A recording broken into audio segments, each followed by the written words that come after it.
शङ्कराचार्यमध्यमाम् अस्मदाचार्यपर्यन्तां वन्दे गुरुपरम्परां श्रुतिस्मृतिपुराणानाम् आलयं करुणालयं नमामि भगवत्पादं शङ्करं लोकशङ्करं शङ्करं शङ्कराचार्यं केशवं बादरायणं सूत्रभाष्यकृतौ वन्दे भगवन्तौ पुनः पुनः ईश्वरो गुरुरात्मेति मूर्तिभेदविभागिने व्योमवद्व्याप्तदेहाय दक्षिणामूर्तये नमः। गुकारस्वन्धकारोपैरुकारस्तन्निवर्तकः अन्धकारनिरोधित्वात् गुरुरित्यभिधीयते। ॐ सहना भवतु सहनौ पुनक्तु सह वीर्यङ्करवावहै तेजस्विनावधीतमस्तु मा विद्विषावहैः। ॐ शान्तिः शान्तिः शान्तिः। ॐ पूर्णमदः पूर्णमिदं पूर्णात् पूर्णमुदच्यते पूर्णस्य पूर्णमादाय पूर्णमेवावशिष्यते। ॐ शान्तिः शान्तिः शान्तिः।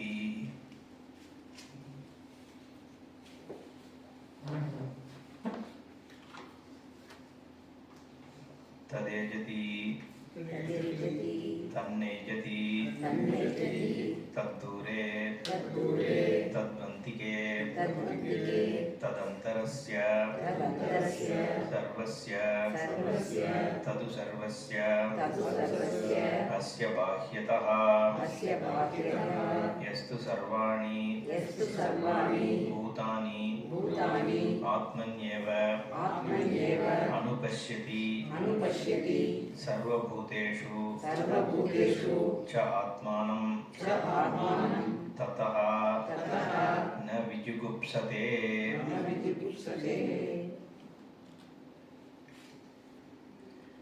எவன் ஒருவன் முமுட்சுவானவன் சர்வபூதங்களையும் தன் சொரூபமாக தன் சொரூபத்தில் ஆத்மனி அனுபஷ்யதி யார் பார்க்கிறானோ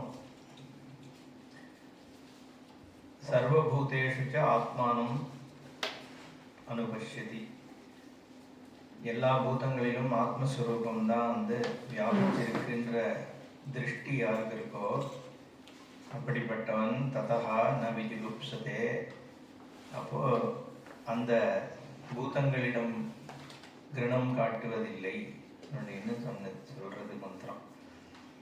ஏன்னா தன்னுடைய சுரூபத்தை யாருமே வந்து வெறுக்கிறதில்லை.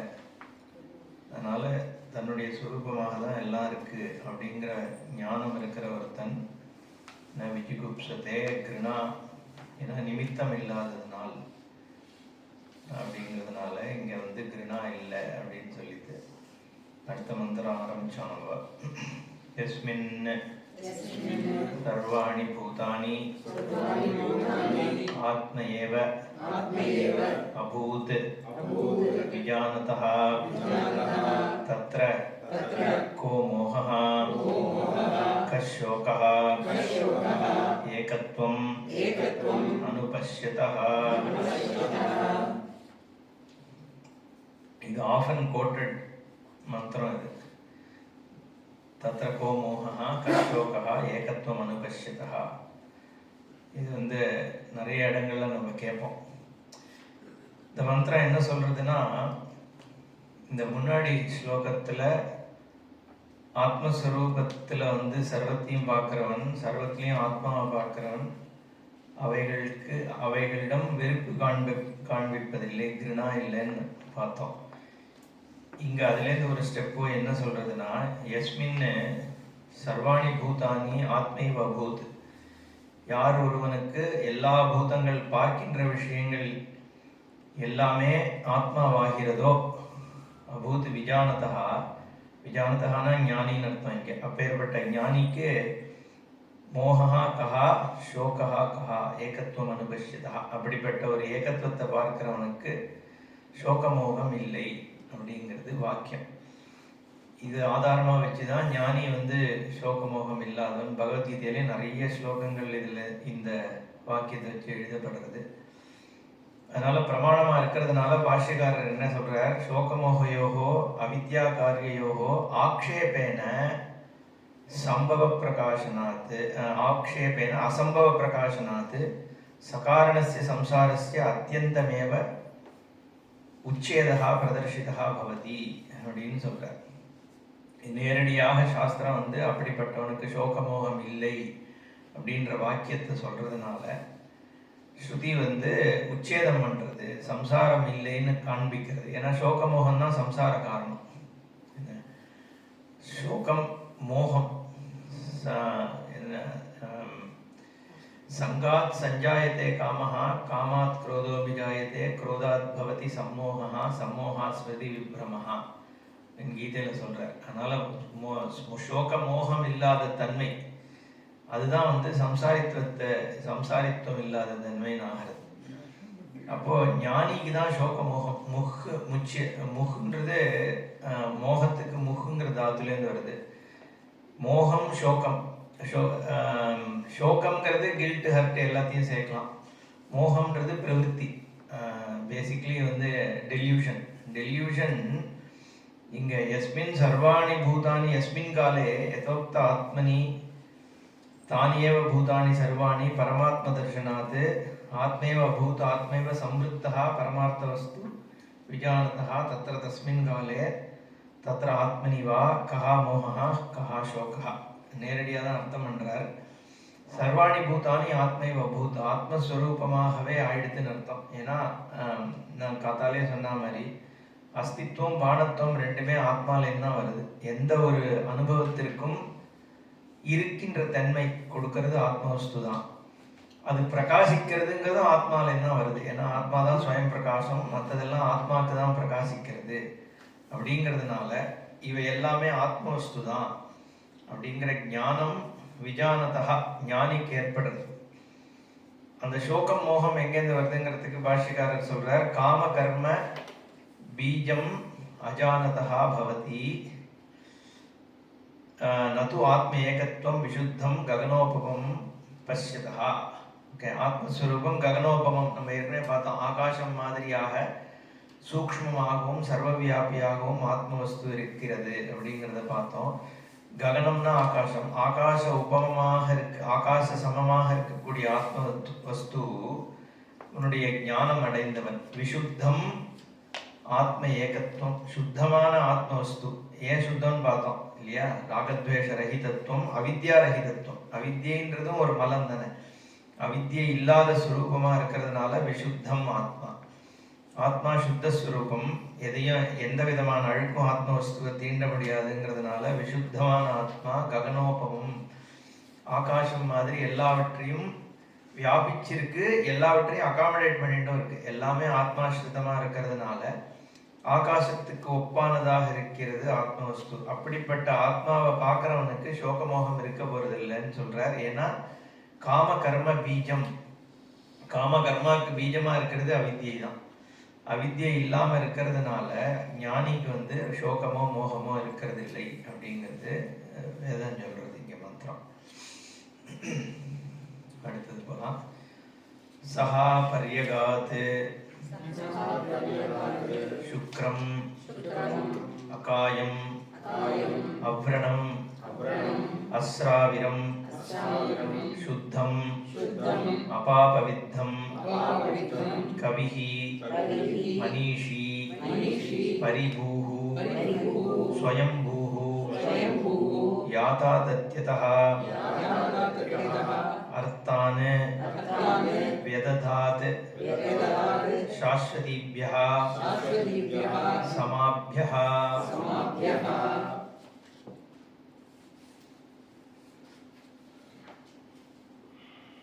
ஆத்ம லட்சணத்தை சொல்லிட்டு போறது. இதோட ஆத்ம லட்சணம் முடியறது. இந்த 8வது ஸ்லோகத்தோட ஆத்ம லட்சணம் முடியறது. முடிஞ்சதுக்கு அப்புறம் உபாசனைகளை சொல்ல போறது. இந்த உபனிஷத் மற்றும் முக்காசி உபனிஷத்துகளில் பார்த்தோம்னா எடுத்தோடனே உபாசனை வரும். உபாசனை முடிஞ்சோடனே ஆத்ம தத்துவம் சொல்லப்படும். இங்கே வந்து ஆத்ம தத்துவத்தை சொல்லி முடிச்சுட்டு அதுக்கப்புறம் அடுத்த 10 ஸ்லோகங்களில் வந்து உபாசனைகள், எந்த உபாசனை பண்ணுறதுனால என்ன பலன் அடையலாம், ஆக்சுவலி உபாசனையும் கர்மாவும் சேர்ந்து பண்ணணும் அப்படிங்கிறது தான் இந்த உபனிஷத் பேசுறது. சேர்ந்துனா இதை மட்டும் பண்ணுறவனும் நரகத்துக்கு போவான், அதை மட்டும் பண்ணுறவனும் நரகத்துக்கு போவான் அப்படிங்கிற மாதிரியாக தான் இங்கே சொல்லப்படுறது. ஏன்னா கீதையிலேயே ஆருருக்ஷோர் முனேர் யோகம் கர்மகாரண உச்சதே யோகாரூடசிய தஸ்யைவ சமக்காரணம் உச்சதேன்னு சொல்றார் பகவான். அதாவது யார் வந்து யோகம் ஆருருக்ஷுனா ஆரூடகானா அதில் ஏறியவன் அர்த்தம். ஆருருக்ஷுனா ஏறுவதற்கு ஆசைப்படுகிறவன் அர்த்தம். அப்போ இந்த ஆத்மனிஷ்ட உபாசனையில வந்து உபாசன தன்மை உபாசிக்கின்ற தன்மை அடையணும்ன்ற ஆசை இருக்கிறவன் அவன் தான் ஆருருக்ஷு. அவனுக்கு கர்மயோகம் அதற்கு சாதனமாகிறது. கர்மயோகத்தினால வந்து சித்தசுத்தி ஏற்பட்டு அவன் இந்த தியான யோகியத்துவத்தை அடைகிறான். அப்புறம் வந்து யாருக்கு ஏற்கனவே பிரசமனம் ஆயிடுத்தோ அவனுக்கு கர்மா இல்லாத தன்மை சந்நியாசம் வந்து அவனுக்கு சாதனமாகுது. இவனுக்கு கர்மயோகமாகும். அந்த சுத்தி அடைஞ்சவனுக்கு வந்து சந்நியாசம்ங்கிறதானது உபாசன காரணமாகிறதுன்னு ரெண்டா பிரிக்கிறார்.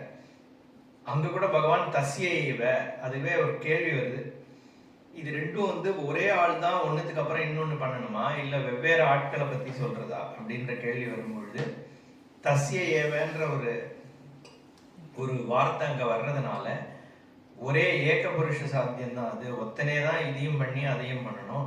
அப்போ இவனுக்கு அதிகாரித்துவம் வர்ற வரைக்கும் கர்மயோகம் பண்ணணும், அதுக்கப்புறம் வந்து உபாசனையை பண்ணணும்னு அங்கே பிரித்து சொல்கிறார். அதுக்கு பீஜமா இருக்கிறது இந்த உபனிஷத். அதுக்காக தான் நான் சொல்ல வந்தேன். ஏன்னா இந்த இடத்துல என்ன சொல்றதுன்னா பின்னாடி உபாசனையில இந்த அவித்தியை மட்டும் உபாசிக்கின்றவன் கர்மாவை மட்டும் உபாசிச்சுட்டு தேவதா தியானம் பண்ணாதவன் நரகத்துக்கு போறான் அப்படின்னு ஒரு ஸ்டேட்மெண்ட்டும், தேவதா உபாசனையை மட்டும் பண்ணிட்டு கர்மயோகத்தை பண்ணாம இருக்கிறவன் அவனும் நரகத்துக்கு போறான்ற ஒரு ஸ்டேட்மெண்ட்டும் இருக்கு. அதுக்கப்புறம் இது ரெண்டுத்தையும் யாரு சேர்த்து பண்றானோ அவன் தான் வந்து மோட்சகத்தி அடைகிறான் அப்படின்னு இருக்கிறதுனால கர்மயோகமும் தேவை, இந்த தியான யோகமும் தேவை அப்படிங்கிறது இந்த உபனிஷத்து வந்து எஸ்டாப்ளிஷ் பண்றது. ஏன்னா சித்த சுத்தி சித்த நைஷ்சல்யம் ரெண்டுமே தேவை. அதனால உபாசனைக்கான முக்கியத்துவத்தை சொல்றது அப்படிங்கிற மாதிரி தான் இந்த உபனிஷத்துல இருக்கக்கூடிய உபாசனைகள். சரி, இப்போ அதுக்கு முன்னாடி இந்த ஃபைனல் ஆத்ம வஸ்துவை பற்றிய ஒரு மந்திரம் இது. சபரியகாத் பரியகாத் சஹா யதோக்தஹ ஆத்மா பரியகாத் பரிசமந்தாத் அகாத் கதவான் ஆகாஷவத் வியாபி. ஏற்கனவே சொன்ன அதே அர்த்தம் தான். பரி அகாத்துங்கிறது என்ன? பரினா சுத்தின்னு அர்த்தம், பரிதஹா அப்படின்னு சொல்றாங்க இல்லையா. அகாத்துனா கதவான், வியாபிக்கிற கூடியது, நம்ம சுற்றிலும் வியாபித்திருக்கிறதுன்னு அர்த்தம். அதனால ஆகாஷவத் வியாபி இத்தியர்த்தகான்னு சொல்றார் சங்கரர். ஆகாசத்தை போல எங்கும் நிறைந்திருக்கின்ற பொருள் பரியகாத்து. அப்புறம் சுக்ரம், சுக்ரம்னு அடுத்த வார்த்தை. பரியகாத்து சுக்ரம் அகாயம். சுக்ரம்னா சுப்ரம் ஜோதிஷ்மத்து தீப்திமான். தீப்திமான்னு ஆத்மாவுக்கு வந்து பிரகாசித்து கொண்டிருக்கின்ற தன்மை. ஏன்னா பொதுவாகவே இந்த ஆத்மா வந்து உபாதான காரணம்னு எடுத்துட்டோம்னா மெட்டீரியல் காசுன்னு நம்ம எடுத்துக்கிறோம். மெட்டீரியல் காசுன்னு எடுத்தாலே நம்ம மைண்டில் என்ன தோன்றது?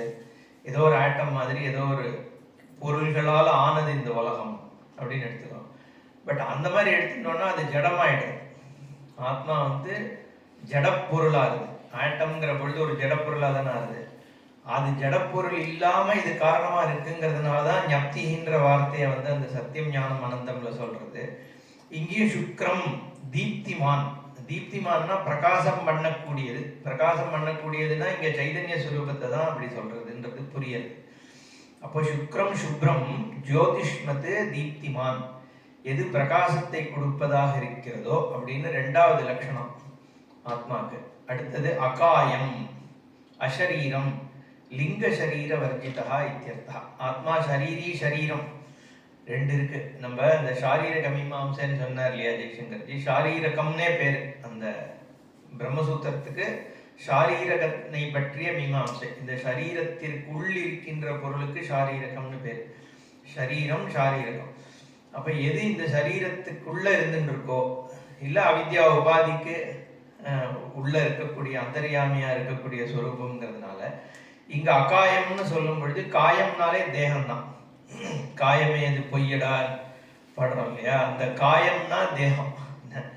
அந்த காயம் இல்லாததாக, சரீரம் இல்லாததாக ஆத்மா இருக்கு.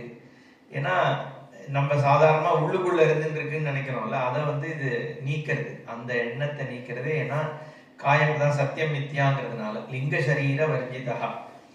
என்ன அடுத்தது அவ்ரணம். அவ்ரணம்னா அக்ஷதம்னு போடுறார். க்ஷதினா தேய்மானம், அழிவு, இதெல்லாம் க்ஷதி. அவ்ரணம் டிஸ்ட்ரக்ஷன், அதெல்லாம் அவ்ரணம். ஏன்னா ஆத்மாவுக்கு வந்து டிஸ்ட்ரக்ஷன் இல்லாதது, நித்திய வஸ்து.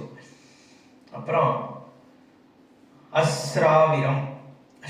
ஸ்ராவாக சிராக யஸ்மின் ந வித்யந்தே இது அஸ்ராவிரம். இந்த சிரா அப்படின்னா வந்து ஆக்சுவலி நர்வஸ் சிஸ்டம்னு, நர்வ்ஸு, வெயின்ஸு, ஃப்ளஷ்ஷு, மசில்ஸ், இது எல்லாமே அந்த சிராங்கிற வார்த்தையினால சொல்லப்படுது.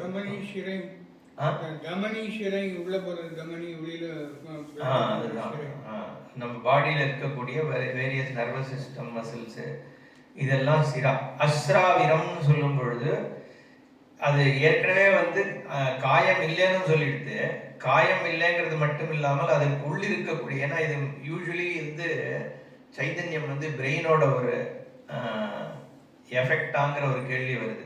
இப்போ நம்மளோட கான்சியஸ்னஸ்ங்கிறது வந்து is it a product of brain or சைதன்யத்துக்குள்ளதான் எல்லாம் இருக்கா அப்படிங்கிற ஒரு கேள்வி வருது இல்லையா? அது இங்கே டிஸ்மிஸ் ஆகுது. ஸ்ருதி என்ன சொல்லுதுன்னா, உன்னோட நர்வஸ் சிஸ்டம், வெயின்ஸு, இது எல்லாமே வந்து வஸ்து இல்லை, அது இருப்பதாகவும் அது இல்லை. அஸ்ராவிரம் ஸ்ராவாக சிராக யஸ்மின் ந வித்யந்தே இது அஸ்ராவிரம்.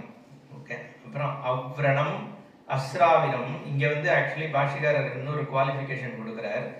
அவ்ரணம் அஸ்ராவிரம் இது ஏதாபியாம் ஸ்தூல சரீர பிரதிஷேதா.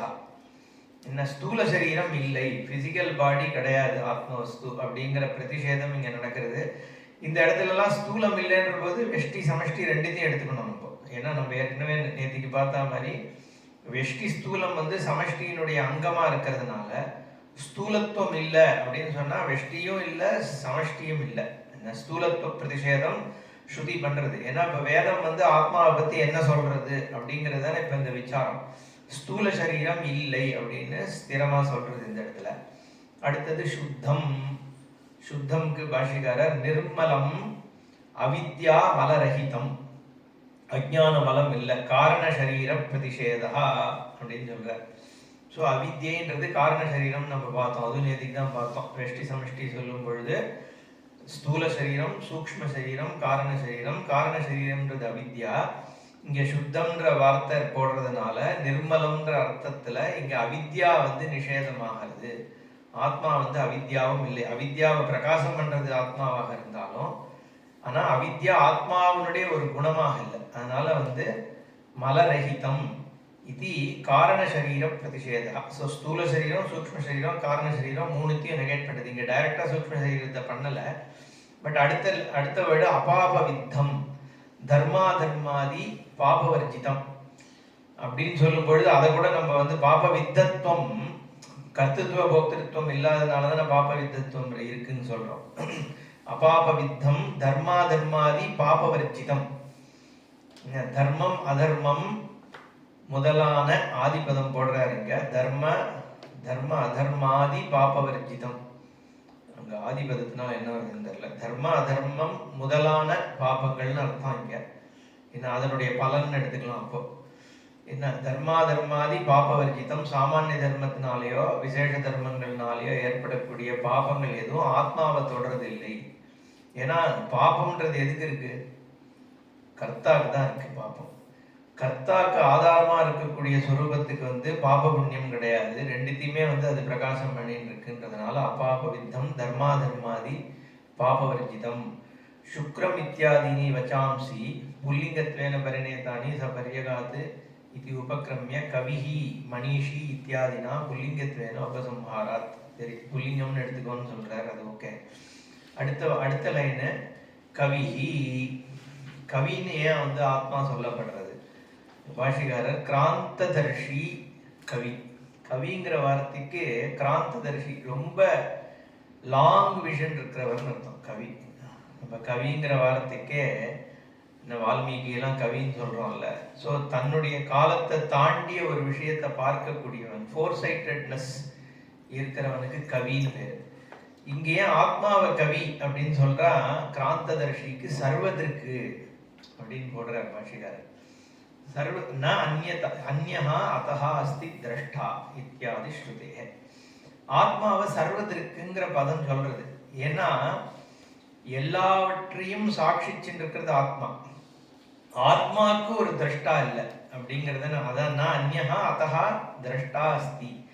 ஆத்மாவை பார்க்கக்கூடிய ஒரு திரஷ்டா இல்லை. ஆனால் சக்ஷுஷு ஸ்ரோத்ரஷ ஸ்ரோத்திரம் மனசோ மனஹான்னு சொல்லி கண்ணுக்கு கண்ணாக இருக்கிறது ஆத்மா. அதெல்லாம் நம்ம பார்த்தோம் ஏற்கனவே. ஸோ இப்படி இருக்கிறது எல்லாவற்றுக்கும் திரஷ்டாவாக இருக்கிறதுனால கிராந்ததர்ஷி கவிகின்ற வார்த்தை ஆத்மாவுக்கு உபயுக்தமானதுன்னு இங்கே பாஷ்யக்காரர். கவிஹி கிராந்ததர்ஷி சர்வதற்கு ந அந்யஹா அஸ்தி ந அந்யஹா அதஹா திரஷ்டா அஸ்தி இத்தியாதி ஸ்ருதேஹே. அப்புறம் கவிஹி மனிஷி மனசஹா ஈஷிதா சர்வஜ்ஞா ஈஸ்வரா. மனிஷிங்கிற பதத்துக்கு ஏன் பிரம்மத்துக்கு மனிஷிங்கிற பேர்னா, மனசஹா ஈஷிதா, மனசையும் ஆளுமையுடையது பிரம்மவஸ்து. ஏன்னா மனசுக்கு ஆதாரமாக அதுதானே இருக்கு. பிரம்மத்தினாலதான் மனசு இயங்கிறது. மனசனுடைய ரூட்டாக இருக்கிறதுனால மனிஷிங்கிற அர்த்தம். மனிஷி மனசஹா ஈஷிதா சர்வஜ்ஞா ஈஸ்வரா இத்தியர்த்தா. ஈஸ்வரனாக எல்லாவற்றுக்கும் ஈஷிதாவா இருக்கிறதுனால ஈஸ்வரன் அர்த்தத்துல இங்க மனிஷி. மனிஷா பஞ்சகம்னு இதுல என்ன வருது போல இருக்கு. மனிஷி மனஹா ஈஷதே இது. பரிபூஹு அடுத்தது கவிஹி மனிஷி. இது எல்லாமே லட்சணம். பொதுவாக இந்த மாதிரி வார்த்தைகள் எல்லாம் பிரம்ம லட்சணம்னா அது ஒன்னொன்னு அர்த்தத்தை கரெக்டா புரிஞ்சுட்டா அது பிரம்மன்ல தான் போய் நிற்கும் அப்படிங்கிறது தான் இங்க தாத்பரியம். இப்போ பரிபூஹு அப்படின்னு சொல்லும், இல்ல ஸ்வயம்பூஹு சொப்பிரகாசம்னு சொல்றோம் இல்லையா. ஆத்மாவை தவிர வேற எதுவும் சொப்பிரகாசம் இல்லை அப்படிங்கிற அந்த மாதிரி அந்தந்த எந்த பதத்தை எடுத்தினாலும் அது ஆத்மாவனுடைய சுரூபத்தை தான் இங்க சொல்றது. பரிபூஹு சர்வேஷாம் பரி உபரி பவதி இது பரிபூஹு அப்படின்னு சொல்ற. எல்லாவற்றுக்கும் மேலாக இருக்கின்றது, அதனால பரிபூ. ஸ்வயம்பூஹு ஸ்வயமேவ பவதி இது ஏஷாம் உபரி பவதி யஸ்ச உபரி பவதி சஹா சர்வஹா ஸ்வயமேவ பவதி இது ஸ்வயம்பூஹு. மேல இருக்கிறதா இருந்தாலும் சரி, கீழே இருக்கிறதா இருந்தாலும் சரி, சொப்பிரகாசமா இருக்கக்கூடிய ஆத்மவஸ்து தான் எல்லாமாக இருந்துருக்குன்றதுனால ஸ்வயம்பூவும் அதுதான், பரிபூவும் அதே வஸ்து தான் அப்படின்னு இங்க பாஷிக்காரர் பரிபூஹு ஸ்வயம்பூஹு. இப்போ இதெல்லாம் ஆத்மகுணம். ஸோ என்னென்ன சொன்னார், பரியகாத்து சுத்தி வியாபிக்கிறது, அப்புறம் சுக்ரம் சுப்பிரகாசமாக இருக்கிறதுங்கிறது தான் பிரகாசஸ்வரூபமாக இருக்கிறதுனால சுக்ரம். அகாயம், ஸோ இது தவிர வேற குணமோ அதுக்கு தேகமோ எதுவும் கிடையாது, நிரவயவம் நிர்குணம் அப்படிங்கிறது அகாயம்ன்ற வார்த்தை சொல்லுது. அவ்ரணம் அஸ்ராவிரம்ன்றது ஸ்தூல சரீர ராகித்தம் நிஷேதம் பண்றான்னு சொல்றார். அப்புறம் சுத்தம்னு சொல்றதுனால அவித்யா நிஷேதமாகிறது, காரண சரீரமும் இல்லை ஆத்மவஸ்து. அபாபவித்தம்ன்றதுனால கர்த்திருபோக்திருத்துவமும் இங்க நீக்கப்படுறது. கவிகின்றதுனால சாட்சிக்கெல்லாம் சாட்சியாக இருக்கிறது ஆத்மஸ்வரூபம். அப்புறம் மனிஷி மனசையும், அப்ப இங்க எல்லாமே ஸ்வரூபத்தையும் சொல்றார், எல்லாவற்றையும் இயக்கக்கூடிய ஈஷிதார்மாகவும் ஆத்மாதான் இருக்கு. ஏன்னா இங்க மனிஷின்னு சொல்லும்போது மனசிற்கு ஆதாரமாக இருக்குன்னு மட்டும் சொல்லலை. இன்ஃபேக்ட் மனசனுடைய ஈஷிதாங்கிற வார்த்தை இங்க இருக்கோ இல்லையோ, அப்போ மனசனுடைய இயக்கத்திற்கு காரணமாக இருக்குன்னு ஆயிடுது. அங்க ஈஸ்வர தன்மையும் ஆத்மாவுக்கு சொல்றோம். இப்போ மனிஷி பரிபூஹு மேல் கீழ் எல்லாமாகவும் அதுதான் இருக்கு. ஆனா ஸ்வயம்பூவாக இருக்கு, இண்டிபெண்டாக தானாவே சொந்தமாக இருக்கு. இது அத்தனையும் ஆத்மாவனுடைய லட்சணம் சொல்லிட்டு கடைசியில திருப்பியும் இந்த யாதாதத்யதா அர்த்தான் வியததாத் சாஸ்வதிபியா சமாபியா. இதுதான் அந்த பீஷாஸ்மா வாதப் பவதேங்கிற மாதிரியான ஒரு வாக்கியம்.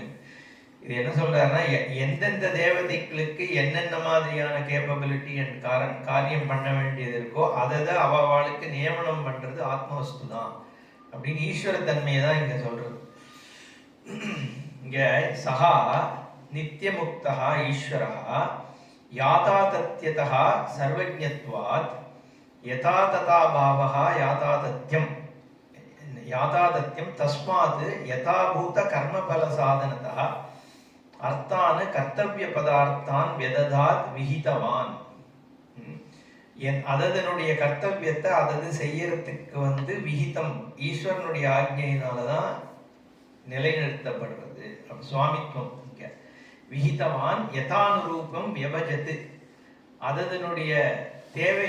இப்போ உலகத்துல வந்து பலவிதமான தேவதைகள் இருக்குன்னு நம்ம சொன்னோம் இல்லையா? ஸோ பலவிதமான காரியங்கள் இருக்கு. அந்த காரியங்களுக்கு அந்தந்த தேவதைகளை செய்வதற்காக வந்து விபாகம் பண்ணி கொடுத்துருக்கிறது இந்த பிரம்மன் தான். வியபஜத்து அப்படிங்கிற வாக்கையை போடுறார் பாஷ்யக்காரர். யதானுரூபம் வியபஜத்து, எந்த தேவதை எதை பண்ண முடியும், எதை செய்ய வேண்டியிருக்கு அப்படிங்கிற அனுரூபமாக லோகத்துல இருக்கக்கூடிய காரியங்கள் எல்லாத்தையும் இந்த வஸ்து பிரிச்சு கொடுத்துருக்கு அப்படின்னு சொல்றாரு. ஸோ அப்போ அப்படின்னு சொல்றது வேதம். அதனால தேவதைகளை வந்து இங்க அங்கீகாரம் பண்ணி தான் இந்த வாக்கியம் இருக்கு. சாஸ்வதிபியா நித்யாபியா சமாபியா சம்பத்சர ஆக்கியபியா பிரஜாபதிபியா இத்தியர்த்தா. இதுவும் சாஸ்திரம் என்ன சொல்லுதுன்னா 14 விதமான பிரஜாபதிகள் இருக்கா, ஒரு விதமான தேவதைகள். அதுல சம்பத்சரம் முதலானவைகளை வந்து இந்த ஒவ்வொரு பிரஜாபதி வந்து ஒரு காரியத்தை பண்றதுன்னு சொல்றதான் வேதம். அதையும் இங்க சொல்லி மந்திரம் முடிக்கிறது. அதனால பிரம்மத்தினுடைய சுரூபத்தை எல்லா லெவல்லையும் இந்த ஒரே சென்டென்ஸ் ஒரே மந்திரம் சொல்றது. நிர்குணம் நிறவயம்லேருந்து ஆரம்பிச்சு ஈஸ்வரத்தன்மையும் பிரம்மத்துக்கு இருக்கு அப்படின்னு காரிய பிரம்மமாகவும் காரண பிரம்மமாகவும் ஒரே சுரூபத்தை இந்த வாக்கியம் காண்பிக்கிறது. அதோட இது முடியறது. கொஞ்சம் ரஷ் பண்ணிட்டு இருக்கோம், ஏன்னா நாளைக்கு இல்லை இன்னும் 3 கிளாஸ் வரணும் தானே இருக்கு. அதனால நாளைக்கு நம்ம நெரூர் போறோம் இல்லையா? நாளைக்கு தான் போறோம்னா ஓகே. நான் நாளைக்கு நினைச்சேன் எப்படி இன்னும் 8 ஆச்சான்னு 10 இருக்கு. ஆனா மற்றதெல்லாம் ஓரளவு சிம்பிள் தான். இப்போ வந்து இந்த நான் சொன்ன இந்த உபாசனைகள் ஆரம்பிக்கிறது அடுத்த ஸ்லோகத்துல இருந்து. அந்தந்தமஹா பிரவிஷந்தி ये अविद्याम् उपासते ततो भूयः इव ते तमः यौ विद्यायां रताः.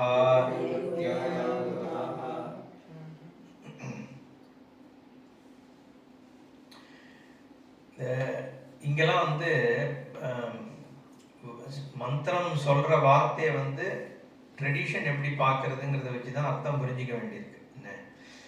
ஏன்னா இங்க யாரு அவித்யை உபாசிக்கிறார்களோ அவர்கள் அந்தந்தமம் அப்படின்னு சொல்லக்கூடிய அதர்சனாத்மகம் தமஹா நரகமாகிய இருட்டை போய் அடைகிறார்கள்னு முதல் லைன் சொல்றது.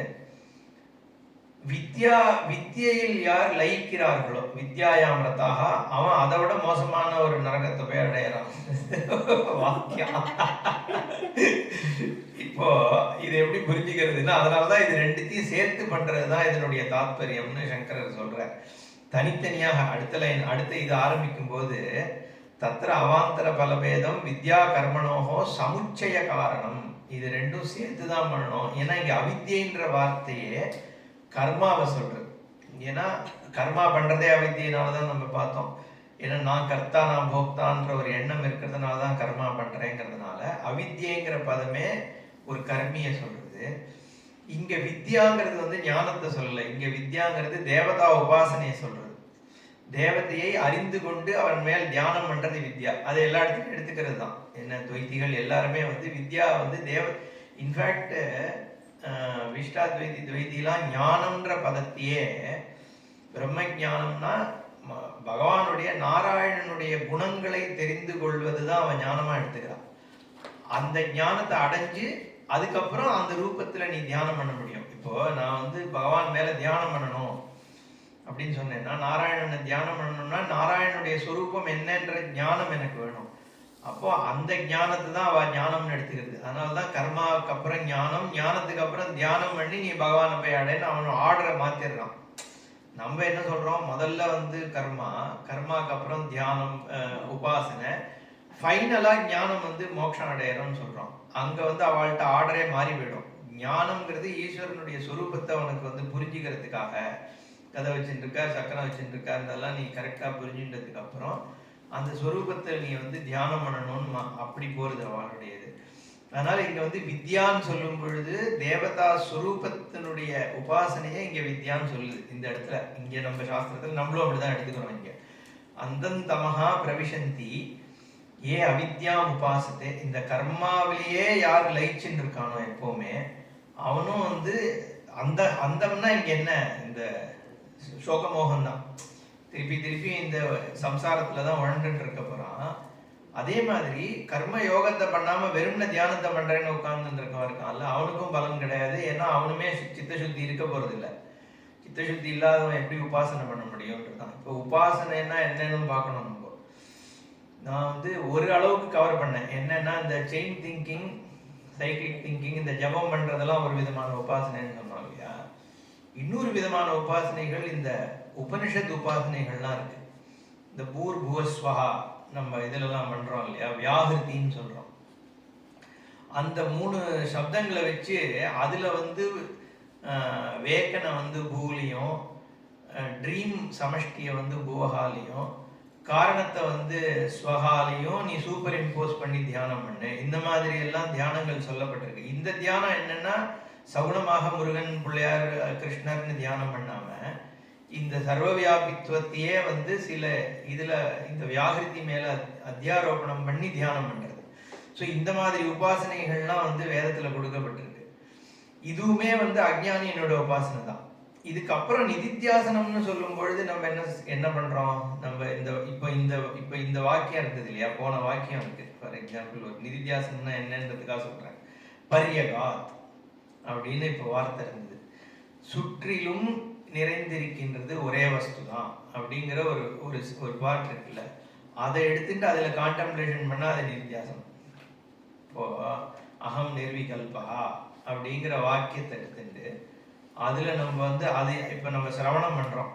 சிரவணம் பண்ணும்போது பரியகாத்துங்கிறதுக்கோ அகம் நிர்விகல்பகாக்கு நம்ம ஒரு விஷயத்த சிரவணம் பண்றோம் இல்லையோ, அந்த சிரவணத்துல கேட்ட விஷயத்த திருப்பி நம்மளோட மனசுக்குள்ள எடுத்துன்னு வந்து அதே வாக்கியத்தை வச்சுட்டு அந்த வாக்கியத்தை சுத்தியே நம்ம மைண்ட் எடுத்துன்னு போறது இருக்கே, அதுதான் நிதித்தியாசனம்னு சொல்றோம். அதே மாதிரி நான் இந்த ஏற்கனவே சொன்னேன், நம்ம இதை சகஜமா எப்படி ஆக்குறதுன்னு. ஒண்ணு உட்கார்ந்து தியானம் பண்ணும் பொழுது இது நிதித்தியாசனம். ஒரு இடத்துல உட்கார்ந்துட்டு எப்படி பண்ணணும்னு ஸ்டெப் பை ஸ்டெப்பே சொல்றாரு. 6வது அத்தியாயத்துல கீதையில வந்து ஃபுல்லா சொல்றாரு பகவான். அந்த போன கேம்ப்ல தான் எடுத்தோம். என்ன, நீ உட்கார்ந்துக்கிறதுல இருந்து 2 புருவத்துக்கு நடுவுல கண்ணை வச்சுக்கோன்னு வேற சொல்றாரு. இப்ப அதெல்லாமே ஒரு பெரிய விசாரம். அது அப்படிதான் பண்ண சொல்றாரா அப்படின்னு சங்கரர் வந்து புருவோர் மத்தியே அப்படின்னு சொல்லியிருக்கு. அப்போ இல்லைன்னா நாசாக்கிற மூக்கினுடைய நுனியையோ 2 புருவத்துக்கு நடுவுலயே பாரு அப்படின்னா, அப்ப நீ வந்து அங்க எப்படி அதை போய் ஃபோக்கஸ் பண்ணி மூக்கு நுனியை எப்படி பாக்குறது அப்படிங்கிற ஒரு கேள்வி வருது. சங்கரர் என்ன சொல்றாரு, ஒருத்தன் வந்து புருவத்து நடுவுலையும் மூக்கு நுனியும் பாக்குறதுல அவன் நிஷ்டம் இருந்ததுன்னா அவன் மனசு எப்படி பிரம்மத்துல இருக்கும், மூக்குல தானே இருக்கும். அதனால வந்து அங்க வந்து சொல்லப்படுறது வந்து மூக்க பத்தி கிடையாது. சாதாரணமா நம்ம ஒண்ணுமே பண்ணாம கண்ணை மூடினோம்னா கண்ணு எங்க போய் நிலைச்சு நிக்கிறது, அது வந்து ஃபால் பண்ணி நம்ம கண்ணை அப்படியே ஃப்ரீயா விடுறோம்னா இந்த இடத்துக்கு தானே வந்து நிக்கிறது. உன்னோட ஐசைட்டை நீ எங்கேயுமே திரும்பாம விட்டேன்னா இந்த இடத்துக்கு தானே போறது. அது ரஃப்லி இந்த ஐப்ரோஸ்க்கும் நோஸ்க்கும் நடுவுல இருக்கு. அந்த இடத்துல ரெஸ்ட் பண்ணிக்கோன்னு தான் அர்த்தமே ஒழிய நீ மூக்கு நுனியோ 2 ஐப்ரோ நடுவுல பார்க்கணும்னு அர்த்தம் இல்லைன்னு அந்த இடத்துல சொல்ற. ஸோ இந்த மாதிரிலாம் வரிசையா சொல்லிட்டு வருதாரு பகவான் வந்து. இப்படி உட்காந்துக்கோ, சமம் காய சிரோக்ரீவம், கழுத்து ஸ்பைனு முதுகெல்லாம் நேரம் வச்சுக்கோ, ரொம்ப ஹைட்டான சீட்ல உட்காராத, கீழே ரொம்ப கீழேயும் உட்காராத, உட்காந்தேன்னா பூச்சி கீச்சி வந்துடும். அப்புறம் வந்து கீழே வந்து தர்ப, அதுக்கு மேல வந்து மான் தோல், அதுக்கு மேல ஒரு துணியை போட்டுட்டு உட்காந்துக்கோ. அது கூட சுவாமிஜி என்ன சொல்றாரு, மான் வந்து ஏன் மான் தோல் அப்படின்னா, மான் வந்து சுத்தத்துக்கான ஒரு மான் வந்து ரொம்ப சுத்தமா. ஏன்னா வேற எந்த பிராணியும் நாக்கால டச் பண்ண ஒரு பொருளை வந்து மான் சாப்பிடாதான். ஸோ இப்போ எப்படி நம்மலாம் அந்த சேஷம் சாப்பிடக்கூடாதுன்னு சொல்றோம்ல, இப்போ குருவனோட சேஷத்தை சிஷ்யன் சாப்பிடலாம், பத்தியினுடைய சேஷத்தை பாரியா சாப்பிடலாம், அப்போ சுவாமி சாப்பிட்ட சேஷத்தை நம்ம சாப்பிடலாம், பித்ரு சேஷத்தை சாப்பிடலாம், வழியே மாற்றி சாப்பிடக்கூடாதுன்னு இருக்கு சாஸ்திரப்படி. வந்து வேற ஒருத்தர் சாப்பிட்டதை நம்ம சாப்பிட, அப்போ அதெல்லாம் சுத்தத்தில் வந்து சேஷம் எது சாப்பிடணுங்கிறது ஒரு சுத்த கிரமம் இருக்குல்ல. அதே மாதிரி மான் இருக்கிறதுனால மானுடைய தோல் வந்து சுத்தத்துக்கு லட்சணம்னு அவர் வந்து எழுதியிருக்காரு சுவாமிஜி. இப்போ அந்த தோல் அதுவும் சொல்றாரு, நீ இதுல கீதையில வந்து முதல்ல தர்பையை போட்டுக்கோ, அதுக்கு மேல மான் தோல் போட்டுக்கோ, அதுக்கு மேல துணியை போட்டுட்டு உட்காரு. அதுக்கும் காரணம் என்னன்னா, கீழே அந்த தரையில தானே இப்போ மண் தரையில உட்காரும் பொழுது கீழே ஒரு தர்ப கிராஸ் போட்டேன்னா உனக்கு அந்த சில்னஸ் வராமல் இருக்கும். அதுக்கு மேல ஒரு தோல் போடும்போது இன்னும் கம்ஃபர்டபுளா இருக்கும். தோல் மட்டும் மேலே ஏறி உட்காந்துன்னா கால் நரணும், அதனால அதுக்கு மேல ஒரு துணி போட்டுக்கோன்னாரு. அதனால இப்ப போய் மான தேடின்னு போகணும்னு இல்லை, இத வந்து எது இருந்தாலும் அதை போட்டுட்டு உட்காரலாம் அப்படின்னு சுவாமி சொல்லியிருக்காரு. இல்ல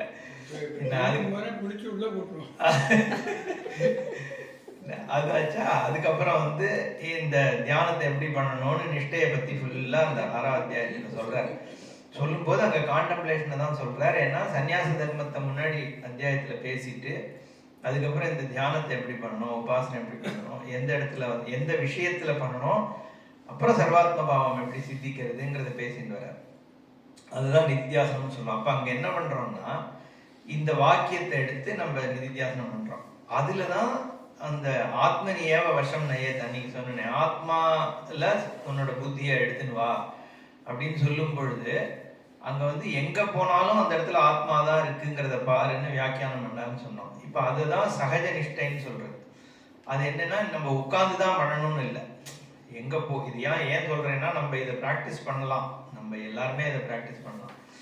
ஸோ எங்க இருக்கோமோ, என்ன பண்ண டிவி சீரியல் பார்த்துட்டு இருந்தாலும் சரி, ஃப்ளைட்ல போயிட்டு இருந்தாலும் சரி, பஸ்ல போயிட்டு இருந்தாலும் சரி, நம்ம பார்க்குற இடத்துல எங்க மைண்டு போறதோ அந்த இடத்துல பிரம்மவஸ்து தான் இருக்குங்கிற ஒரு ரெக்கக்னிஷன் பண்ணிட்டே இருந்தாலே அது சகஜ நிஷ்டை ஆயிடுறது இல்லை. ஏன்னா இங்க இல்லைன்னா சிரவணம் பண்ணா போறோம்னா இங்க முடிச்சுட்டு போனதுக்கு அப்புறம் என்ன பண்றதுன்னு யாருக்கும் தெரியறது இல்லை. ஸோ ஏதாவது இந்த மாதிரி ஒரு 4 டெக்னிக் சொன்னா தானே நம்ம வந்து ஃபாலோ பண்ற மாதிரி இருக்கும். இல்லைன்னா இங்க வந்து கேட்கற வரைக்கும் நல்லா இருந்து எல்லாரும் ஒத்தர் விடாம எல்லாரும் இதை சொல்லுவா. கிளாஸ் கேட்கற வரைக்கும் எல்லாம் நல்லா தான் இருந்தது, வெளியில வந்து 1/2 மணி நேரத்துக்கு அப்புறமே எல்லாம் போயிடுது. ஏன்னா நமக்கு மனுஷனுடைய இப்படி ஏதோ ஒண்ணு பண்ணிட்டு தான் இருக்கும் இல்லையா, வந்துடுறதோ இல்லையா. அதனால நகி கட்சி க்ஷணமப்பி ஜாதி திஷ்டத்தி அகர்மகிருத்துன்னு ஒரு க்ஷணம் கூட சும்மா இருக்க போறது இல்லை நம்ம. அப்போ ஏதோ ஒண்ணு நம்மள வந்து காரியம் பண்ண தூண்டிட்டு தான் இருக்க போகுது. அதை பண்ணும் பொழுது இந்த நிஷ்டை எப்படி வர முடியும்னு நம்ம பார்த்தாதான் இது உபயோகமாகும், இல்லைன்னா இது கிளாஸோட இருந்துரும். அதுக்காக தான் இதை நான் சொல்றேன். இப்ப நம்ம நிஷ்டைன்னு சொல்லும் பொழுது நமக்கு எப்பெல்லாம் கவனம் வருதோ வரும் பொழுது அந்த எந்த விஷயத்துல மைண்டு போறதோ அது பிரம்மவஸ்து தான். நம்ம இங்க கேட்டதை வந்து அங்க அப்ளை பண்ணிட்டு இருந்தோம்னா அது ஒரு நிஷ்டை ஆகும். இப்போ இங்க இதுல நிறுத்தினோம். இப்போ உபாசனையை ஆரம்பிக்கிறோம் இல்லையா. அந்தந்தம பிரவிசந்தி ஏ அவித்யாம் உபாசத்தே ததா பூயஹா இவ தே தமோ யவு வித்யாமிரதா. இந்த வித்யாங்கிறது வந்து தேவதா உபாசனைன்னு பார்த்தோம். ஸோ 3 விதமா நான் வந்து உபாசனையை சொல்லியிருக்கேன். ஒன்று வந்து ஒரு உபாசனை வந்து இந்த மந்திர ஜபம், இந்த மாதிரி சகுண பிரம்ம விஷயங்களை வந்து பண்றது ஒரு உபாசனை. இது என்ன பண்றதுன்னா, நம்ம செயின் திங்கிங்லேருந்து சைக்கிளிக் திங்கிங்க்கு வந்து மைண்டை கொண்டு வர்றது. இதுதான் அஷ்டாங்க யோகத்துல வர யம நியம ஆசன பிராணாயாம பிரத்யாகார தாரண தியான சமாதியில வர்றது முழுக்க இதுதான். 2வது வந்து உபனிஷத்துகள்லாம் சொல்லக்கூடிய உபாசனை. அதுதான் இந்த அகங்கிரக உபாசனை, இந்த சம்பத் உபாசனை, பூர்வோ ஸ்வகா சொன்னேன். இந்த மாதிரி ஒரு உபனிஷத்துகள்லையும் ஒவ்வொரு விதமான உபாசனைகள் சொல்லப்படுறது. ஓகே, இது பொதுவா நம்ம எடுத்து பண்றது வந்து கொஞ்சம் கஷ்டம்தான். இதை வந்து நான் அதுக்கு பதிலாக ஆல்டர்னேட்டிவா வந்து கான்டம்ப்ளேஷன் எடுத்துக்கலாம். அதான் 3வதா சொல்ல போறது என்னன்னா, இந்த நம்ம இந்த படிக்கிறோமே உபநிஷத்துகள்ல படிக்கக்கூடிய வாக்கியங்களை எடுத்துட்டு அந்த வாக்கியத்துல அது என்ன நான் புரிஞ்சுட்டனோ அந்த புரிந்து கொண்ட விஷயத்தை திருப்பி என் மனசுக்கு கொண்டு வருது. அவ்வளவுதான் அந்த வாக்கியம். இப்ப இந்த பொதுவா இந்த இதெல்லாம் வந்து ரொம்ப யூஸ்ஃபுல். நிர்வாண சட்டம், மனோபுத்தி அகங்கார சித்தானி நாம்லாம் இருக்கேன், அதை பத்தி எங்கேயாவது கேட்டுட்டு அந்த மனஹா நாகம் அப்படின்றத ஒரு கான்டம்ப்ளேஷன் பண்ணலாம். சித்தஹா நான் இப்ப இதெல்லாம் இருக்கேன். இப்ப இதுல அப்படிதானே சொல்ல வருது. நான் வந்து எனது பரியகாலத்துக்கு முன்னாடி எல்லாமே நெகட்டிவ் வேர்டா தான் இருக்கும்.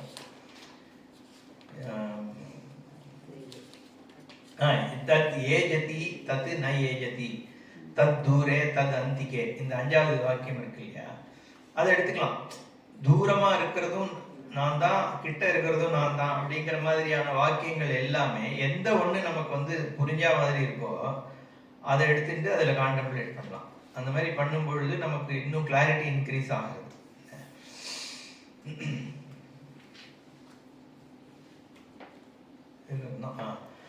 ஸோ இப்போ இதுல வந்து யவு வித்யாயாம் ரதாக.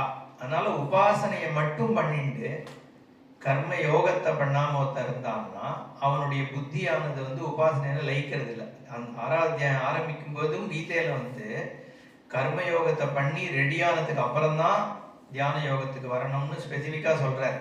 அப்படி கர்மயோகத்தை ஒழுங்கா பண்ணாம ஒருத்தன் தியானத்துக்கு வந்துட்டான்னா அவனுக்கு வந்து ரொம்ப கஷ்டமாயிடும்னு எக்ஸ்பிளிசிட்டாவே சொல்றாரு கீதையில. என்ன இது மாதிரி அன்பிரிப்பேர்டா வராத, அது வரைக்கும் நீ கர்மாவை பண்ணி ரெடி ஆனதுக்கு அப்புறம் நீ எப்போ யோகாவுடன் ஆயிட்டியோ உனக்கு அதை எப்படி சொல்றாருன்னா உனக்கு வந்து இந்திரிய ரத்தி இதெல்லாம் இல்லாம ஆனதுக்கு அப்புறம் தான் உனக்கு வந்து ப்ரிப்பேர்ட்னஸ் இருக்குன்றது புரியும். அதுக்கப்புறம் நீ வந்து இந்த தியான யோகத்துக்கு வான்னு வந்து பிரிச்சு சொல்றாரு பகவான்.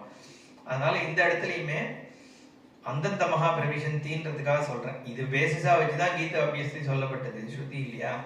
ஸோ இந்த இருட்டான நரகத்தை அடைகிறார்கள்னா நீ நல்லதை அடையணும்னு போற, ஆனா ப்ரிப்பேர்னஸ் இல்லாம நீ வந்து உபாசனைக்கு போயிட்டேன்னா ஆக்சுவலி ஒன்னு அது வந்து அதோகத்திக்கு தான் நுழைந்து விட போறது. அதே மாதிரி உபாசனையை பண்ணாமையே நீ வந்து கர்ம யோகத்திலே இருந்துட்டு இருந்தேன்னா கர்த்தத்துவ கோத்திருத்துவம் இருந்துட்டே தான் இருக்க போறது. அதனால ரெண்டும் தேவைன்னு இங்க அர்த்தமாகுது. அதர்ஷனாத்மகம் தமஹா பிரவிசந்தி கே ஏ அவித்யாயாம் வித்யாயாக அந்யா அவித்யா கர்மா இத்தியர்த்தா. கர்மணா வித்யா விரோதித்வா. வித்யா விரோதி கர்மா, இதெல்லாம் சிம்பிளா புரியறது இல்லையா? வித்யைக்கு அப்போஸ்டா இருக்கக்கூடியதுங்கிறதுனால அவித்யான்னு பேர் கர்மாக்குன்னு சொல்றார். தாம் அவித்யாம் அக்னிஹோத்ராதி லட்சணாம் ஏவ கேவலாம் உபாசதே. அதை மட்டுமே வாழ்க்கை முழுக்க ஒருத்தன் பண்ணிட்டு இருந்துட்டு தேவதா உபாசனை பண்ணாம இருந்தான்னா தத்பராக சந்தகா அனுதிஷ்டந்தி இது அபிப்பிராயா. ஓகே, அந்த அந்த இங்க தேவதைங்கிறது வந்து இந்திரன் சோமன் முதலான தேவதையும் எடுத்துக்கலாம். இல்லை நம்ம ஸ்மார்த்த தேவதைகள்லாம் இருக்கு, பிள்ளையார் முருகன், இந்த மாதிரி தேவதா உபாசனைன்னு இதில் இங்கே எடுத்துக்கலாம் இல்லையா? ததா தஸ்மாத் அந்தாத்மகாத் தமசா பூயகா இவ பகுதரம் ஏவ தே தமஹா பிரவிசந்தி. யாரு? கே கர்மஹித்வா ஏவு ஏது வித்யாயாமேவ தேவதா ஜானே ஏவ ரதாக அபிரதாக. கர்மாவு இல்லாமல் வெறும் தேவதா உபாசனை பண்ணிட்டு இருக்கிறவனும் நரகத்தை தான் அடைவான். கர்மாவும் பண்ணி தான் ஆகணும். அதாவது நம்ம இந்த காலத்துல நித்திய கர்மா, நைமித்திக கர்மா, பூஜை எதெல்லாம் நமக்கு வந்து சொல்லப்பட்டிருக்கோ அதை வந்து பண்ணணும்னு எடுத்துக்க வேண்டியதான் இல்லையா? வேற எப்படி இதை வந்து நம்ம காலத்துக்கு ஏற்ற மாதிரி நம்ம இன்டர்பிரேட் பண்ணணும். அடுத்தது அந்ய தேவாஹு வித்யயா அந்யதாஹு அவித்யயா இதி சுஷ்ரும தீராணாம் ஏனஹ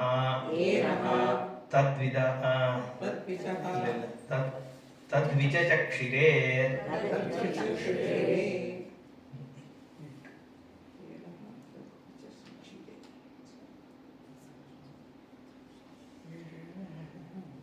தத்ர அவாந்தர பலவேதம் வித்யா கர்மணோ சமுச்சய காரணமாக. ஏன் வந்து சமுச்சயம் தேவைங்கிறதுக்கு இந்த மந்திரம் காரணத்தை சொல்றது. சமுச்சயம்னா என்னன்னா சேர்த்து பண்ணணும் அப்படிங்கிறது. இந்த சமுச்சயம்ன்றது வந்து வித்யா சமுச்சயம்ங்கிறது இங்க வந்து தேவதா உபாசனையும் கர்மயோகத்தையும் சேர்க்கிறது. ஏன்னா இன்னொரு சமுச்சயம் சொல்லப்படுறது கீதை முழுக்க பகவான் சமுச்சயம் சொல்றார். ஞான கர்ம சமுச்சயம்னு ஒன்று சொல்றார். அது என்னன்னா ஞானியும் கர்மா பண்ணிதான் ஆகணும் அப்படின்னு சொல்லக்கூடிய ஒரு வழக்கம் அங்க இருந்தது அந்த காலத்துல. அதனால தேவையில்லை, சந்நியாச தர்மம் பண்றதுக்கு வந்து கர்மா வந்து அப்போஸ்டா இருக்கிறதுனால அவன் ஞானிக்கு வந்து ஞானிக்கும் கர்மா பண்ண வேண்டியதில்லை, ஞானத்தை மட்டும் ஆசிரியக்கிறவனுக்கும் கர்மா வந்து அப்போஸ்டா இருக்குங்கிறதுனால ஞான சமுச்சயம் தேவையில்லைன்னு கீதையில எஸ்டாப்ளிஷ் பண்றாரு. பட் இங்க சொல்ற சமுச்சயம் என்னன்னா உபாசனையும் கர்ம யோகத்தையும் சமுச்சயம் பண்ணுது. அது நம்ம அந்த டிஸ்டிங்ஷன் புரிஞ்சுக்கணும். ஏன்னா சமுச்சயம்ன்ற வார்த்தை இருக்கிறதுனால அந்த கன்ஃபியூஷன் வந்துடும். அந்யதா பலவது அபலவதோ சந்நிஹித யோஹோ அங்க அங்கிதயா ஜாமிதா ஏவ ஸ்யாத். ஓகே, அங்க அங்கேயா இருக்கு இது ரெண்டுங்கிறார். அந்நியதேவ ஆகுகு வித்யா, அந்நியதாகுகு அவித்யா. ரெண்டுத்துக்கும் வெவ்வேறு பலன். கர்மாவனுடைய பலன் வேற, இந்த தேவதாபாசன பலன் வேறன்னு இது சுஷ்ரும நாம் கேள்விப்பட்டிருக்கிறோம். வேதம் சொல்றது யார்கிட்ட? தீரானாம், யார் இந்த உபாசனைகளில் ஈடுபடுகிறார்களோ அப்பேற்பட்ட ஞானிகள்னால தத் விஜசக்ஷிரே ஆலோசனை பண்ணி நமக்கு இந்த வியாக்கியானம் அவர்கள் செய்திருக்கிறார்கள்னு சொல்றது. அதாவது வந்து கர்மாவனுடைய இது சித்த சுத்தி பலன், அது சித்த நைஷ்சல்யம் பலன், ரெண்டுத்துக்கும் வெவ்வேறு பலன் நம்ம பார்க்குறோம். இங்க வந்து வேற கோட் பண்றார் பாஷ்யக்காரர். கர்மனா பித்ருலோகா வித்யா தேவலோகா. கர்மாவால பித்ருலோகம் முதலான பலன்களும் இந்த தேவதா உபாசனையினால தேவலோகம் முதலான பலன்களும் கிடைக்கிறதுன்னு பிரதானத்திலிருந்து கோட் பண்றார்.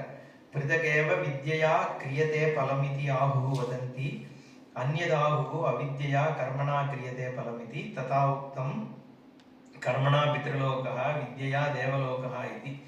இது ஏவம் சுஷ்ரும ஸ்ருவந்தஹ வயம் தீரானாம் தீமதாம் வச்சனம். புத்திசாலிகள் ஞானிகளுடைய வச்சனம் இப்படி கேள்விப்பட்டிருக்கோம். ஏ ஆச்சாரியாக நஹ அஸ்மபியம் தத் கர்மச்ச ஞானம் ச விஜசக்ஷிரே வியாக்கியாதவந்தா.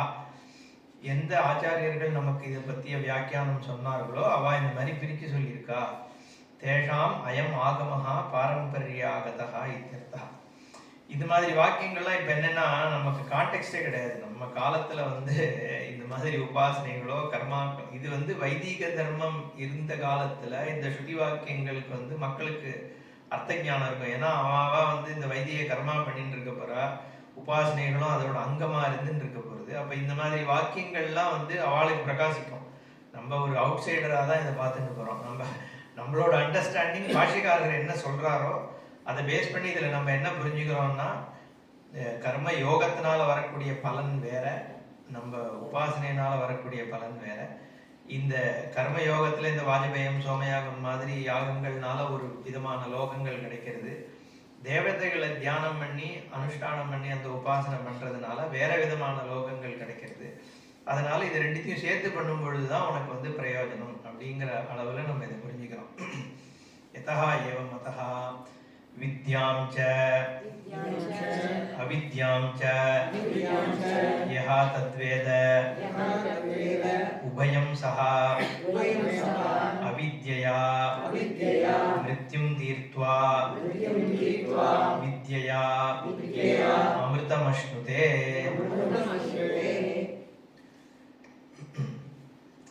இது ஒரு ரொம்ப காம்ப்ளிகேட்டட் மந்திரம். அது அவித்யா மிருத்யும் தீர்த்வா வித்யா அமிர்தம் அஷ்ணுதேன்னு சொல்றது இருக்கு. அவித்யினால மிருத்யுவை தாண்டி வித்யினால அமிர்தத்துவத்தை அடைகிறான். இது எப்படி புரிஞ்சுக்கிறது? சாமான்யமா கேட்டா இது புரிஞ்சுக்கிறது கஷ்டம். அவித்யினால எப்படி மிருத்யுவை தாண்ட முடியும்? அவித்யை தான் மிருத்யுக்கு கொண்டு போய் விடுதுன்னு நம்ம சொல்றோம். அதனாலதான் இங்கேயுமே அவித்யன்ற போது கர்மாவை எடுத்துக்கும் பொழுதுதான், கர்மான்னு எடுத்துட்டாதான் இதுக்கு அர்த்தம் வரும். வித்யாம்ச அவித்யாம்ச தேவதா ஜானம் கர்மச்ச. இங்கேயுமே வித்யானா தேவதா ஜானம் தான், அவித்யானா கர்மம் தான். அப்படிங்கிற பொழுது கர்மயோகம் பண்ணுவதால் இங்க சுவாபாவிக பிரவருத்தியாகிய மிருத்யு. மிருத்யுங்கிறது எப்பவுமே கடைசியாக நான் அன்னைக்கே சொன்னேன், அது கடைசியா சாகிறது மட்டும்தான் மிருத்யு கிடையாது. சம்சாரமே மிருத்யு தான். ஏன்னா பிரதிக்ஷணம் மாறின்னு இருக்கு. எந்த ஒரு க்ஷணமுமே நான் இப்படி இருக்கேன்னா அடுத்த செகண்ட்ல இந்த இடம் போயிடுது இல்லையா? எவ்ரி க்ஷணம் நம்ம உடம்பு மாறிட்டு இருக்கு, சிச்சுவேஷன் மாறிட்டு இருக்கு, மைண்ட் மாறிட்டு இருக்கு. மாற்றமே தானே நிலையானதுன்னு சொல்றோம்.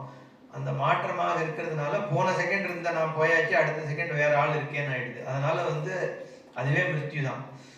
அப்போ இந்த சம்சார ரூபமான மிருத்யுவை கர்மயோகத்தினால நான் தாண்டி வித்யா தேவதா ரூபமாக தியானம் பண்றதுனால மோட்சத்திற்கான ஒரு அதிகாரித்துவ பிராப்தி அடைகிறேன்னு அர்த்தம். இங்கே அமிர்தம் அஷ்ணுதேனா நேரடியா அமிர்தம் அப்பயே கிடைச்சதுன்னு அர்த்தம் இல்ல. இவர் வந்து பாஷிகாரர் வந்து தேவதாத்ம பாவம் அப்படிங்கறத அமிர்தம்னு சொல்றார்.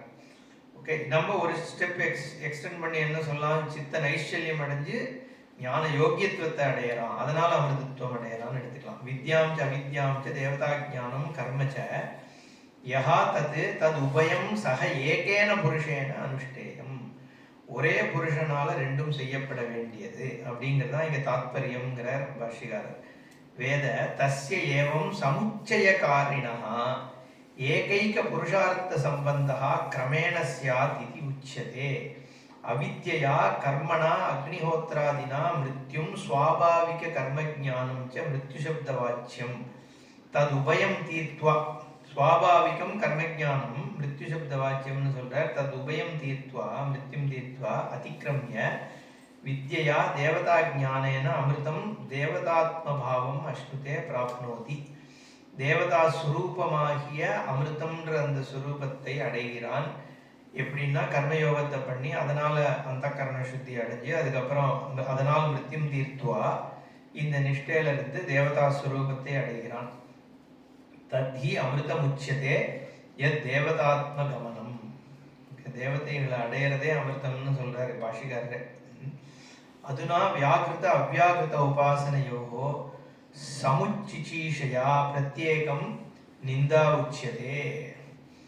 இது ஆரம்பிச்சுட்டு நம்ம நிறுத்திப்போம். அடுத்த கிளாஸ் பார்க்கலாம். அந்தந்தமஹா பிரவிஷந்தி ஏ அசம்பூதிம் உபாசதே ததோ பூயः இவதே தமஹா யௌ சம்பூத்யாம் ரதாः. திருப்பி இந்த அவித்யா வித்யா மாதிரி இங்க ரெண்டு விஷயத்த சொல்றார். அசம்பூதி சம்பூத்தின்னு ரெண்டு பிரிச்சு சொல்றார். சம்பூத்திங்கிறது வந்து சம்பவனம் அப்படிங்கிறது உற்பத்திக்கு காரணமா இருக்கக்கூடிய இரண்ய கர்ப்பனை வந்து சம்பூத்தின்னு சொல்றது. அசம்பூத்தின்னு சொல்றது வந்து அவ்யாகிருதம். அவ்யக்தமாகிய சுரூபத்தை உபாசனை பண்ணால் தனியாக பண்ணாலும் அந்தந்த அது நரகத்துக்கு போறான். இது அவ்யக்தத்தை விட்டுட்டு காரிய ஜெகத்தை மட்டும் உபாசனை பண்ணாலும் அவன் வந்து அந்தந்த மஸ்க்கு போறான். இங்கேயுமே ரெண்டும் சமுச்சயமான உபாசனை தான் பண்ணணுங்கிறது தான் இந்த மந்திரம் சொல்றது. இப்ப இதுல என்ன பார்க்கணும்னா, இப்ப அவ்யக்தமாக மட்டும்தான் நம்ம மாயா உபாதிய மாயான நம்ம பார்க்கறோம் இல்லையா. மாயா நம்மளால பார்த்தா கூட காரிய ஜெகத்தோட சேர்த்துதான். அதனாலதான் லலிதா பரமேஸ்வரின்னு பண்ணும்பொழுது நம்ம சக்தியும் சிவனையும் சேர்த்துதான் உபாசனை பண்றோம் அந்த இடத்துல. அதே மாதிரி பிரம்மாவுக்கு வந்து உபாசனை இல்லை. இரண்ய கர்ப்ப உபாசனை வந்து அதுக்கு இந்த என்னோட அபிப்பிராயத்துல இந்த ஸ்லோகம் தான் அதுக்கு காரணம். இந்த ரெண்டு ஸ்லோகங்கள்ல சம்பூதியை வந்து உபாசிக்கிறவன் நரகத்தை அடைவான்னு இருக்கு. சம்பூதினா இரண்ய கர்ப்பன். இரண்ய கர்ப்பன்னா பிரம்மான்னு நம்ம பார்த்தோம். அதனாலதான் நம்ம நாட்டுல வந்து பிரம்மாவுக்கு கோவில் இல்லைன்னு ஆச்சு. ஏன்னா வேதமே வந்து சம்பூதி உபாசனையை தனியா பண்ணாதேன்னு சொல்றது, அசம்பூதியோட சேர்ந்து பண்ணுன்னு சொல்லும் பொழுது அங்க அதனாலதான் மகாவிஷ்ணுன்னு சொல்லும் பொழுது சேர்ந்து வந்துடுறது இல்லை. மாயா உபகித்தமா போயிடுறதுனால அந்த உபாசனை அலோ பண்ணப்பட்டிருக்கு. வெறும் இரண்ய கர்ப்ப உபாசனையோ வெறும் அவ்யக்தத்தை உபாசனை பண்றதோ கூடாது அப்படின்னு வந்து வர்ஜம் பண்ணி இருக்கிறதுனாலதான் பிரம்மாவுக்கு வந்து கோவில் இல்லாத தன்மை. அதுக்கு ஒரு கதை ஒண்ணு நம்ம சொல்றது உண்டு, மேல போனார் கீழே வந்தார் பொய் சொல்லிட்டு தாழ்ந்து வந்ததுன்னு. பட் அதுக்கு ஆதாரமாக இருக்கக்கூடியது வந்து பொதுவா பிரம்மா விஷ்ணு இந்த கதை தானே. இந்த லிங்கோத்பவர் மூர்த்திய வந்து அடி முடி பாக்கிறதுக்காக போனார். இது இவர் மேல போனார் நினைக்கிறாமா. விஷ்ணு வந்து கூர்மா அவதாரம் எடுத்து கீழே போனார், பார்க்க முடியலன்ட்டு வந்துட்டார் திரும்பி. இவர் வந்து மேல போன உடனே தாழம்பு வந்தது, அது வந்து பொய் சொல்லிட்டு இவருக்காக கூட வந்து அப்படின்றதா பிரம்மத்தினுடைய வந்து அந்தத்தையும் ஆதியும் பார்க்க முடியும் யாராலையும். ஆமா, ஆதார வஸ்துவை போய் வியக்தமான ஒரு ஸ்வரூபம் அதனுடைய ஆதாரமா இருக்கக்கூடிய பிரம்மத்தை வந்து பார்க்க முடியாது இல்லையா அந்த ஸ்வரூபம். அந்த அதனால விஷ்ணுவாலேயோ சிருஷ்ட ஜெகத்தினாலேயோ உனக்கு பிரம்மத்தை போய் அடைய முடியாது. ஆதாரமா இருக்கிறது இந்த வஸ்து தாங்கிறது தான் நாங்க தாத்பரியம். பட் இங்க சம்பூதி உபாசனை அதை ஒரு காரணமா சொல்றது. அவர் போய் சொன்னதுனால வந்து பிரம்மாவுக்கு கோயில் இல்லைன்னு. பட் வேத வாக்கியம் இதுதான். சம்பூதி உபாசனை பண்றவன் உபாசனையே நம்ம பண்றது இல்லையே. கோவில் இல்லைங்கிறது மட்டும் இல்லை, யாராவது வந்து பிரம்மாவை தியானம் பண்றான்ற ஒரு இதுவே இல்லையே. விஷ்ணுவை தியானம் பண்றோம், சிவ தியானம் பண்றோம், அம்பாள் தியானம் பண்றோம், எல்லாம் பண்றமே வழிய பிரம்மாவை வந்து நம்ம எங்க தியானம் பண்றோம்? அசுரன்லாம் நிறைய பிரம்மாவை நோக்கி தபம் பண்ணி நிறைய வரம்லாம் பண்ணிட்டு நினைக்கிறேன், தெரியல. பட் ஆனா வழக்கத்துல வந்து சரஸ்வதி கூட பண்றோம், பிரம்மா உபாசனைங்கிறது இல்லையே. அப்ப இப்போ இது சம்பூதி உபாசனை பண்ணக்கூடாதுன்னு வர்ஜம் பண்ணியிருக்கிறதுனால தான் அது இருக்க முடியும். இல்லைன்னா இத்தனை தேவதை உபாசனை பண்ற நம்ம ஏன் பிரம்மாவை மட்டும் பண்ண மாட்டேங்கிறோம்னு ஒரு கேள்வி வருது இல்லை. சரி, அடுத்த கிளாஸ் பார்ப்போம்.